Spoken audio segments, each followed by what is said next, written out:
शिवम सुंदरम। दोस्तों, अगर आप बीते शताब्दी के 60 के दशक के हिंदी फिल्मों के गीतों की समीक्षा करेंगे तब आप पाएंगे कि जितने भी नायक उस समय आए थे सब एक ही गायक के आवाज में गीत गाए जा रहे हैं ऑन स्क्रीन, और वो आवाज था मोहम्मद रफी का। अर्थात मोहम्मद रफी बीते शताब्दी के 60 के दशक में बिल्कुल छाए हुए थे। बाकी के जो गायक थे उस समय के, जैसे कि किशोर कुमार, महेंद्र कपूर, मन्ना डे, उनको बस इक्का दुक्का एक आध फिल्म में ही गाने का अवसर मिलता था। बाकी सब के सब में मोहम्मद रफी ही थे। लेकिन 60 के दशक खत्म होते होते यानी 1969 में जो फिल्म आई थी आराधना, उससे पूरा युग बदल गया था। अर्थात किशोर कुमार का जमाना आ गया था और किशोर कुमार एकदम धूमकेतु जैसा चमक उठे थे। इस समय मोहम्मद रफी जी को लगभग काम मिलना बंद ही हो गए थे और वो इतने उदास हो गए थे। वो सोचते थे जो कल तक उनके आके पैर छूते थे वो आज उनसे नजरें मिल तक नहीं मिलाते। ये मैं नहीं कह रहा हूं, ये मोहम्मद रफी ने ही अपने मित्र महेंद्र कपूर से कहा था, जिसकी पुष्टि की उनके लड़के रोहन कपूर ने एक इंटरव्यू के दौरान दिया था। लेकिन ये युग भी धीरे धीरे समाप्त हो, क्योंकि 1972 में एक कव्वाल का कव्वाली इस तरह से धूमकेतु जैसा चमका, जो हर पार्टीज में, हर जगह, हर पूजा मंडप में बस वही कव्वाली चलते रहता था, वही कव्वाली चलता रहता था। रातों रात वो कव्वाल एकदम धूमकेतु जैसा चमक उठा।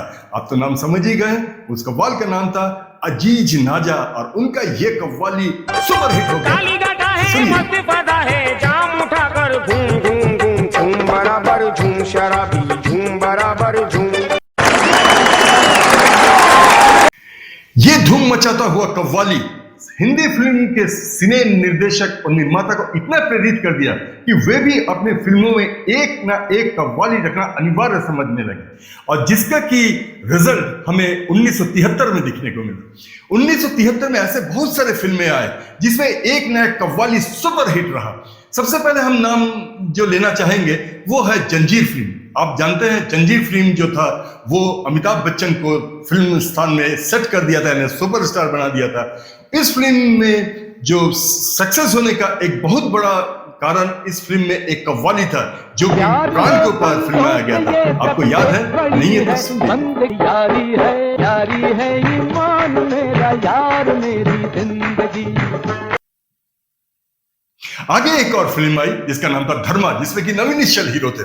उस फिल्म में भी प्राण के ऊपर ही एक कव्वाली फिल्माया गया था जो कि सुपर डुपर हिट था।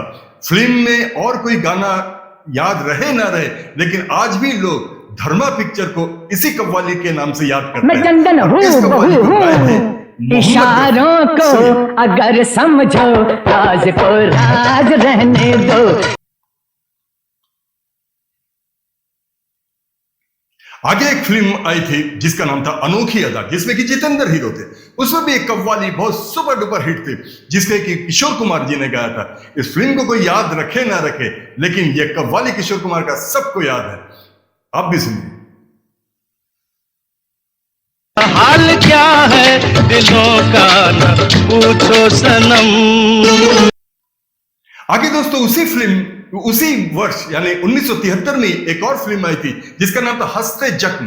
वो फिल्म तो ज्यादा सक्सेस नहीं रही थी, फ्लॉप रही थी, लेकिन उसमें मोहम्मद रफी का गाया हुआ एक कव्वाली सुपर डुपर हिट जिसे आज भी बहुत पसंद किया जाता है। मजा इसमें इतना मगर किस लिए है। बस यहीं से चल पड़ा हर फिल्मों में एक ना एक कव्वाली रखना। और आपको याद होगा आगे के जितने भी फिल्में आए, 74, 75, 76, 77, 78, यहां तक कि शोले में भी एक कव्वाली रखा गया था, लेकिन शोले के जो पिक्चर की लंबाई को देखते हुए बाद में उसे निकाल दिया गया, लेकिन वो रिकॉर्ड में जरूर उपस्थित था। खैर, आपको याद होगा जो आगे ऋषि कपूर तो एक फिल्म में कव्वाली बन गए थे। आपको याद है ना फिल्म अमर अकबर एंथोनी, और उसमें गाए हुए मोहम्मद रफी के सभी कव्वाली बहुत हिट थे। उसमें से एक सुनिए।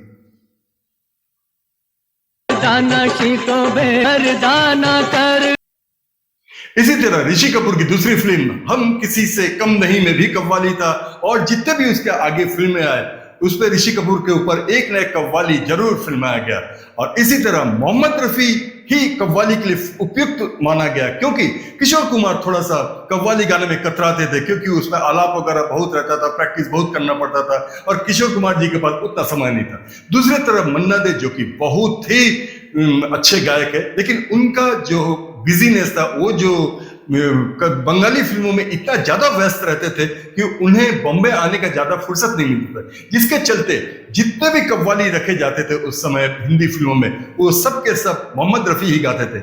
और उसका एक बहुत बड़ा कारण ये भी है क्योंकि मोहम्मद रफी हाई नोट पे बहुत अच्छे से सुर लगा लेते हैं, इसलिए मोहम्मद रफी का जो डूबता हुआ करियर फिर से इस नए फॉर्मेट में, इस नए फॉर्मूला में कव्वाली वाले में फिट बैठ गया और मोहम्मद रफी फिर से सबके दिलों में राज करने लग गए कव्वाली के द्वारा। हाँ तो दोस्तों, आज का ये एपिसोड आपको कैसा लगा आप जरूर कमेंट बॉक्स में कहिएगा। हो सकता है आपको और भी कुछ चंद अच्छे कव्वाली याद आ जाए मोहम्मद रफी के, तो जरूर हमें कमेंट करके कहिएगा। और अभी तक आपने अगर हमारे चैनल को सब्सक्राइब नहीं किया तो प्लीज सब्सक्राइब कर ले, ताकि हम जब भी ऐसा कोई प्रसंग बनाए तो आप तक जरूर पहुंचे, और एक लाइक तो बनता ही है। नमस्कार।